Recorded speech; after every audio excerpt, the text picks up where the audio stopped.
'Twas the night before Christmas, when all through the house not a creature was stirring, not even a mouse.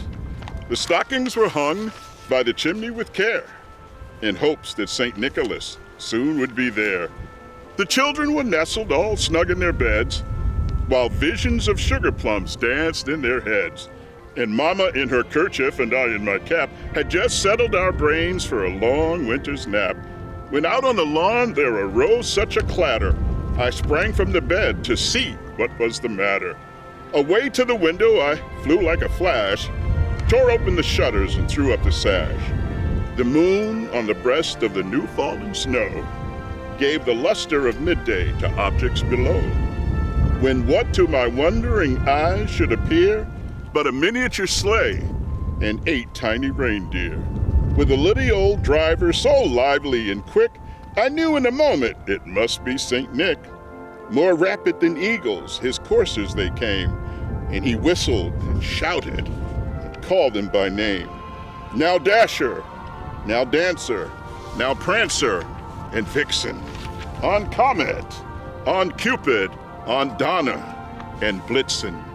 To the top of the porch, to the top of the wall, now dash away, dash away, dash away all.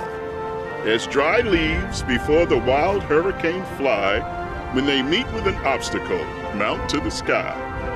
So up to the house to the top, the coursers they flew, with a sleigh full of toys and St. Nicholas too. And then in a twinkling, I heard on the roof the prancing and pawing of each little hoof.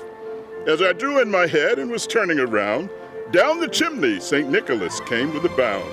He was dressed all in fur from his head to his foot, and his clothes were all tarnished with ashes and soot. A bundle of toys he had flung on his back. He looked like a peddler just opening his pack. His eyes, how they twinkled, his dimples, how merry. His cheeks were like roses, his nose like a cherry. His droll little mouth was drawn up like a bow.